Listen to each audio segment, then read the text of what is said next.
Hey everyone, this is your trainer from the Electronic Service Division.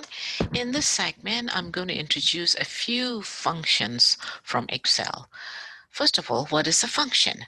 A function is a predefined formula that performs calculations using a specific values in a particular order. Excel have many common functions readily available for you under the Home tab, all the way down in the editing group, right next to the AutoSum functions. I'm going to click the drop-down arrow next to it. So in this section, I'm going to talk about sum and average. So sum or AutoSum is if you wanted to let Excel do the automatic adding up, summing up the range of cells. And the other one is if you want to let the Excel find the average of the range of cells.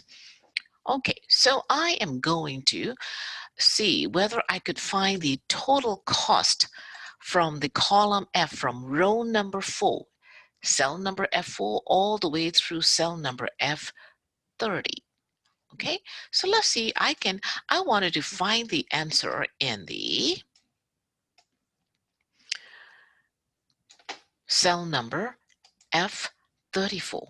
Now, Excel also have another useful function by selecting a range of cells. Let's say I wanted to find out that total cost of this from select F4, cell number F4, all the way down to F30. So I'm going to select F4 first. I'm going to have this mouse white plus mouse sign, and then I'm going to hold down my left mouse button. I'm going to drag my mouse to include all the way to cell number F30, the last row in that column. The minute I do that, you can see the average of the cells that I selected is $6.69. Count 27, meaning there are 27 cells that is not blank in it. It is counting and they are number. That's what the count is all about. I'll explain to you next in my next segment. And the sum of that is 180.67. So the summation figure is given here already, even if you did not use the sum function. But let's say I wanted to use a sum function and I wanted to see the result in the cell number F34. So I'm going to click the cell number F34. I'm just simply click on AutoSum here. By doing so, F4 through F30, right above the cell that has formula is going to be included automatically. But if you don't agree with that, you are going to simply start clicking the very first cell, hold down your left mouse button. You can drag your mouse all the way to the last cell you wanted to include.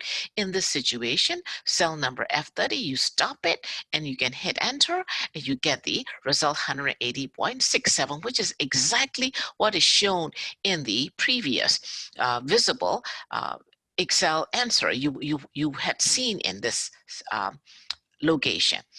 Let's say I wanted to find the average price of the price column in cell number F33. I'm going to click on that. I'm going to click down the drop down arrow next to that. I'm going to hit the average. Again, I don't want to include all the way to E32. I wanted to just stop at E30. Instead of dragging your mouse, you can fix the formula in here or formula bar area right over here. I'm going to click at the end of that. My cursor is blinking there. I'm going to use a backspace. I want to include all the way to E30. So I'm going to put 0 in it. It stopped at E30 right there. I'm going to hit enter button. My average is 297. That is how you find the summary or summation of a column and average of a column by using the functions. Hey, thank you for watching.